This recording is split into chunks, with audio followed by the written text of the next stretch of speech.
Welcome you again.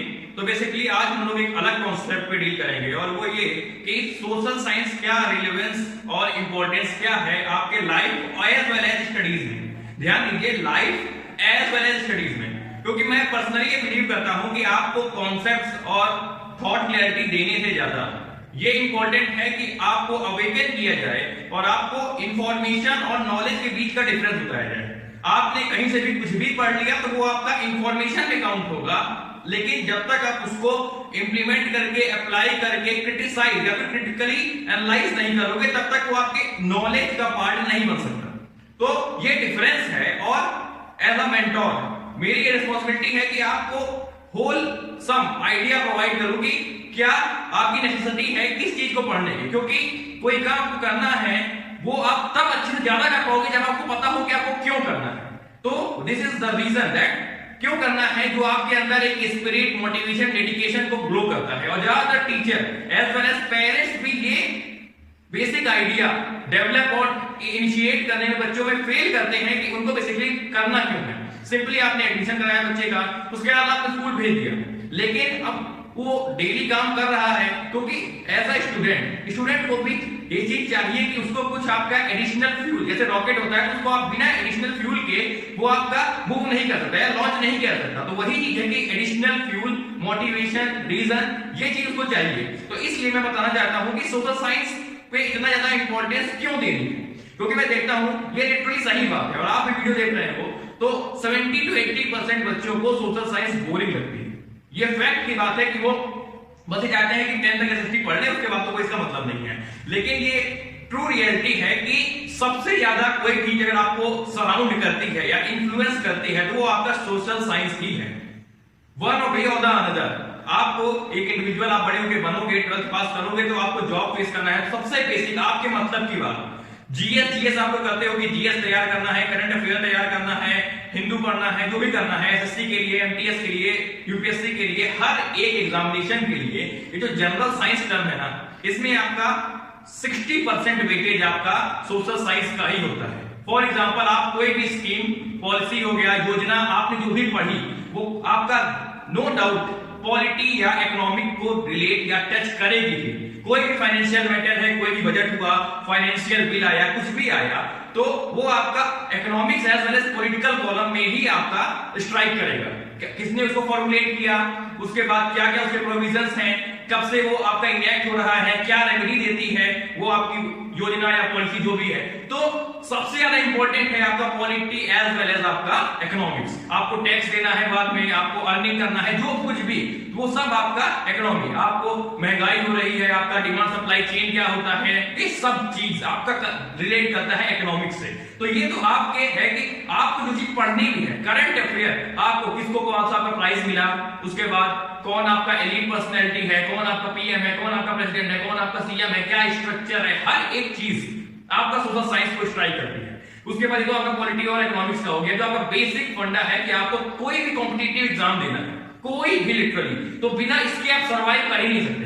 और मैं तो ये देखता हूं कि जो 12th में बच्चे बेचारे आपका पास आउट करते हैं, 95% से पास आउट होते हैं, अगर उनको लिटरली पूछ लिया जाए जो आपका बेसिक क्वेश्चंस होते हैं सोशल साइंस के क्लास 10th के लेवल में, 12th के बच्चे से अगर क्लास 10th के बेसिक क्वेश्चंस पूछ लिए जाए तो उसको नहीं पता होगा कि आपका बेसिक उसके आंसर क्या है। फॉर एग्जांपल, जब आपका कॉन्स्टिट्यूशन बना तो उसमें कितने आर्टिकल्स थे, कितने पार्ट, कितने शेड्यूल थे। फॉर एग्जांपल, कॉन्स्टिट्यूशन को आपको अमेंड करना हो तो उसके लिए बेसिक आपका कहां प्रोविजन है, आपका इंडिया कैसा स्टेट है, फंडामेंटल राइट्स कितने हैं, ड्यूटीज कितने हैं, डीपीएसपीस कितने हैं, वाइस प्रेसिडेंट का आपका क्या प्रोविजन है, हर एक बेसिक चीजें हैं। और ये सबको पता होना चाहिए, क्योंकि यही आपको बाद में पढ़ना है। इसी के लिए आप बाद में लाखों की फीस आप डोनेट करोगे, आप वेस्ट करते हो लिटरली। और अगर आप 6 to 10 यही अगर सोशल साइंस को आप मन लगा के पढ़ लो तो एटलीस्ट 40% आपको फायदा होगा जब आप बाद में कोई भी आप तैयारी कर रहे हो, क्योंकि आपने उसको पढ़ रखा है, आपको बेसिक नॉलेज। वही ना कि अगर आपको एक बिल्डिंग बनाना है, अगर आपने नींव तैयार कर ली है कंप्लीट एंड रॉक सॉलिड, तो उसके बाद आपको एडिशनल वर्क करने में उतना मेहनत नहीं लगती है। लेकिन यहाँ पे आपका डबल फ्लॉ है, एक आपका on the part of the teacher as well as on the part of the student, क्योंकि स्टूडेंट को लगता है कि बाबर आपके आगे चले गए, मर गए, उससे हमको क्या। बेसिक जो आपका हिस्ट्री है वो आपको बताता है कि क्या क्या हमारा पास्ट रहा है, क्या क्या कॉम्प्राइज करता है, कौन सी गलतियां पहले के लोगों ने करी, क्या अच्छाइयां थी, क्या आपने किसने आपका किसका एडमिनिस्ट्रेशन कैसा था, टैक्सेशन सिस्टम कैसा था, उसकी आइडियोलॉजी कैसी थी।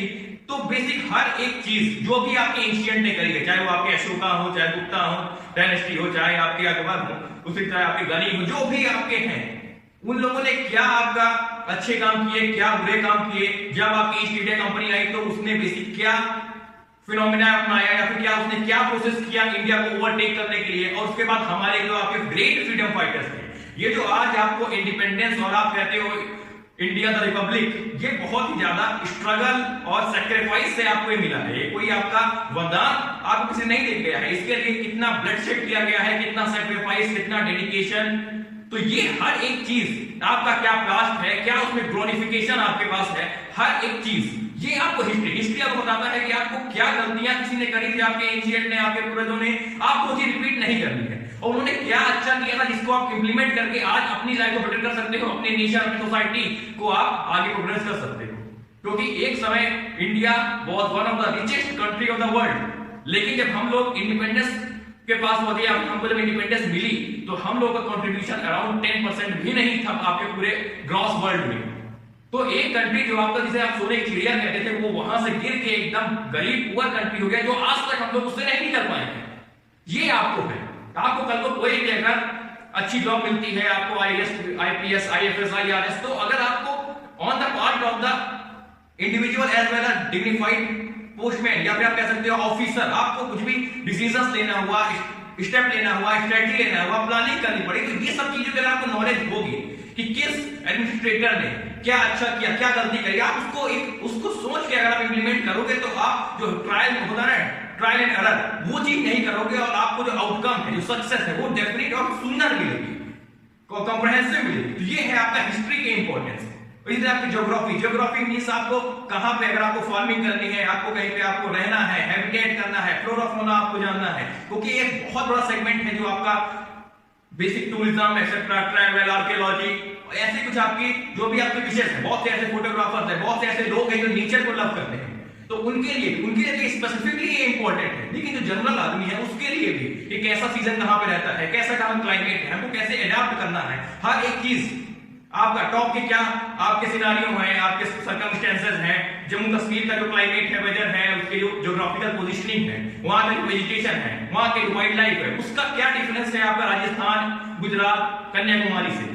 ये कॉम्प्रिहेंसिव, जब आप किसी पर्टिकुलर चीज के बारे में जानो, जैसे कि आपका अमेज़न बेसिन और गंगा ब्रह्मपुत्र बेसिन में डिफरेंस क्या है, वहां के हर एक स्कोप का, अगर आपको एक इंडस्ट्री एस्टेब्लिश करनी है तो बेसिक वहां पे जो बेसिक 5 फैक्टर होते हैं, आपका लेबर हो गया, ट्रांसपोर्ट हो गया, वाटर हो गया, लैंड हो गया, रॉ मिनरल हो गया, ये सब चीजें आपको अगर इसकी नॉलेज होगी तो बहुत ज्यादा बेटर कर सकते हो किसी भी चीज में। तो ये है इसका स्कोप कि आपको क्यों इसका, अब आप लिटरली एक कॉमन सेंस से भी सोचो कि एक आदमी या एक स्टूडेंट जिसको आपका नॉलेज है इन सारे ही कॉन्सेप्ट्स की कंक्रीट बेसिक नॉलेज है, और दूसरा जो लहमे है जिसको कुछ नहीं पता है इन सब के बारे में, उसके बीच में कितना बड़ा आपका डिफरेंस हो जाएगा। इससे आपकी जो पर्सनैलिटी है, आपका जो एटीट्यूड है, हर एक चीज आपका अपग्रेड होगा।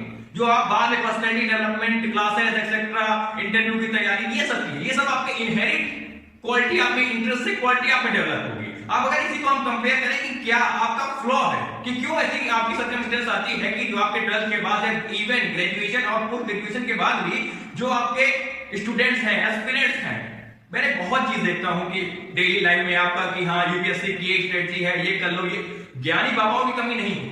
यहां तक कि जो टीचर है उनको एक्चुअली उन्होंने एक 12th लेवल का एग्जाम तो निकाला नहीं है, वो बात करते हैं बेसिक तैयारी कराने की। ये फैक्ट की बात, थोड़ा आपको क्रिटिक लगे कि हाँ मैं अपनी सुपीरियरिटी बता रहा हूं, तो ये सुपीरियरिटी नहीं, ये खुद में मेरा कॉन्फिडेंस और एटीट्यूड है कि जो भी मुझे गलत लगता है कि अगर कोचिंग के लिए लोग भाग रहे हैं, 50-50 हजार रुपए, लाख रुपए महीने का लोग दे रहे हैं लिटरली, तो ये सब चीजें is the sheer waste of time, energy and money. Time, energy and money जो कि बहुत ज्यादा इंपॉर्टेंट तीनों चीज आपके लिए है, वो आप वेस्ट कर रहे हो, एंड में आपको कुछ नहीं मिलता है। क्योंकि जो सीरियस एस्पिरेंट है, जो सीरियस है, जिनको लिटरली कुछ करना है, लिटरली करने का मतलब उनको बेसिक आपका नीड रहता है, उनको बेसिक ये आइडिया रहता है कि मुझको क्यों करना है, एक रीजन उनके खुद से डिराइव होता है। लेकिन अब ये बातें आपको बताने वाला जब आप सुनोगे तो आपको लग रहा होगा कि क्या बोल रहा है, लेकिन लिटरली ये बातें अगर आपको कोई बताए, इसलिए मैं बच्चों से अपने कहता भी हूं कि आपको घर बैठना है, जमादार बनना है, या फिर आपको अधिकारी बनना है। इलिटरेट हो तो आपको वर्डिंग अगर खराब लगे तो अलग बात है, लेकिन बच्चों से यही बात कहता हूं कि आपको तीन रास्ते हैं, या तो आप एकदम डाउन, या आप एवरेज, या आप एकदम टॉप। तो आपको क्या बनना है, आप ये खुद आप डेट डिसाइड कर लो कि आज किसी ने आपको बताया था कि आपको क्यों तैयारी करनी है, आपको हर एक चीज के पीछे लॉजिक ढूंढ के, रीजन ढूंढ के काम करना है। जब आप इस तरह से करोगे, जब आपके पास एक मोटिवेशन, डेडिकेशन, रीजन सब रहेगा, तो आप थर्ड ऑप्शन में तो कभी जाओगे ही नहीं। एवरेज प्लस आपको एकदम टॉप लेवल पे ही जाना है, ये आपका श्योर शॉट सक्सेस। सक्सीड आप जरूर करोगे तो कंफर्म बात है, लेकिन इसके लिए आपको एक बात और डेवलप करना है कि hate the average. Hate the average, औसत काम, एवरेज काम से आपको नफरत होनी चाहिए। जो भी काम हो वो बेस्ट हो, आप जो करो बेस्ट हो, जब तक करो। ये बहुत फिलोसफिकल भी रहेगा, लेकिन ये रियलिटी है, क्योंकि कुछ लोग ऐसे होते हैं। लिटरली मेरा यही है कि जो भी काम करो लिटरली उसमें बेस्ट कर जाओ बस। मेरे को 10 काम नहीं करना है, ये आप खुद सोचो। मेरे को 2 काम करना है, लेकिन 2 काम जो मैं करूं वो मुझसे अच्छा कोई नहीं करता। तो ये आपके अंदर एटीट्यूड होता है, विनर्स एटीट्यूड। और ऐसा नहीं आपका जो आपके 80%, 85% लोग जो 10 to 5 जॉब में पढ़े हैं, लिटरली आप उनसे पूछो। अगर आपको कंपेयर करना हो कि क्या आपके जो एल्डर ब्रदर सिस्टर थे, क्या उनको ये सब बातें भी बताई गई थी, क्या उन्होंने बताई गई थी, क्या उन्होंने इंप्लीमेंट किया? आज अगर वो पीजी कर चुके हैं तो उनकी क्या कंडीशन है, जॉब के लिए कितना स्ट्रगल है, क्या उनको बेसिक अंडरस्टैंडिंग है? इसके लिए एक बात और है कि जो भी कॉन्सेप्ट्स हैं, आपको जितना भी सके आप पढ़ो। सिलेबस केवल जिन टीचरों को कुछ नहीं आता है, या जो एवरेज क्लास के टीचर हैं, उनके लिए एक हथियार है। बच्चे के लिए कभी भी लर्निंग एंड नहीं हो सकती है। लर्निंग का स्कोप इतना है कि आप 10 जन्म भी लोगे तब भी आपको हर एक कॉन्सेप्ट आप नहीं पढ़ सकते। इसलिए आप खुद ये सोचो कि मुझको ये 2 चीज या ये 3 चीजों में इंटरेस्ट है, मुझको यही करना है। जो अपना विजन है, जो अपना पाथ है, उसको नैरो करो कि जाना है तो यही जाना है और कहीं नहीं जाना है, भीड़ में नहीं घूमना है। मुझको अपना बुलेट की तरह बनो कि मुझको अगर चलना है तो मुझे एम पर लगना ही लगना है। अब इसके लिए एक बात और, जो फ्यूल चाहिए, जो आपका करिश्मा चाहिए आपको कुछ भी करने का। आपको एसएसटी बोरिंग लगता है, फिर भी पढ़ना है। बोरिंग आपको तब तक लगेगी जब तक आपको आती नहीं, जब तक या फिर आपके टीचर ने आपको अच्छे से पढ़ाया नहीं। जिस मोमेंट आपको आने लगा वो चीज आपको बोरिंग लगी नहीं सकती है। मैथ तब तक खराब लगती है जब तक आपको क्वेश्चन ना आए। जिस मोमेंट आपको 5 क्वेश्चन आ जाते हैं, आपको लगता है यार 5 क्वेश्चन और कर लिया जाए। अगर आपको मुगल डायनेस्टी आपको नहीं आती है, लेकिन एक बार अगर आपको टीचर अच्छे से पढ़ा दे कि ये था, तो इससे अच्छा तो कुछ है ही नहीं। दूसरे की कहानी सुनना इससे ज्यादा इजी क्या है?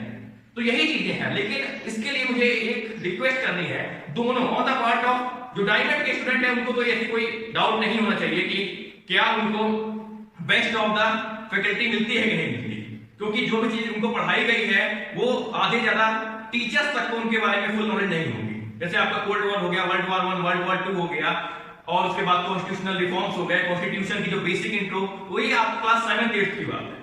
तो ये हर एक चीज वही है ना कि आपको खुद में एक इंस्पिरेशन डेवलप करनी है। और जो अदर स्टाफ है, जो अदर स्कूल के टीचर्स हैं, उनसे मेरी रिक्वेस्ट है कि किताब पढ़ के पढ़ाने से बेहतर है कि आप थोड़ा सा नॉलेज एक्वायर कर लो, उसके बड़ा प्रभाव ज्यादा बेनिफिट होगा। क्योंकि आप किताब रटा के, कॉपी रटा के आप 95% भी दिला दोगे तो वो कौड़ी के भाव जाने वाले हैं। लेकिन अगर खुद की नॉलेज करके आप स्मार्ट लर्निंग करा के, ई क्लासेस करा के अगर उनको आप पढ़ाओगे, जो बड़े बड़े लोग हैं उनके बाद आप बायोग्राफी बताओगे, मार्क जुकरबर्ग हो गए, बिल गेट हो गए, जैक मा हो गए, स्टीव जॉब्स हो गए, ऐसे लोग जो रियली इंस्पायर करते हैं, उनकी आप बायोग्राफीज बताओ, उनके आप अचीवमेंट बताओ, उनकी थिंकिंग को आप अगर सिंक करके मैच कराने की कोशिश करोगे तो नो डाउट बच्चे के 80% नंबर नहीं आए, लेकिन वो 80% आपका मच वैल्यूएबल है वो 95% से। तो परसेंट एक थिंग है आपका, वो आपकी सेटिस्फैक्शन है, फैमिली सेटिस्फैक्शन है, लेकिन जो रियल नॉलेज है वो आपका बेसिक काउंट होती है। तो ये मेरी रिक्वेस्ट है कि on the part of students as well as teachers दोनों से, कि जितने भी स्टूडेंट्स हैं वो आप रीजन ढूंढो और इंटरेस्ट डेवलप करो। अगर आपको नहीं मिलता है कोई भी ऐसी फैकल्टी जो आपको पढ़ा सके तो आप कमेंट करो, आपको जो भी टॉपिक आपको चाहिए होगा वो आपको प्रोवाइड किया जाएगा। तो thanks for watching, have a nice day, good luck.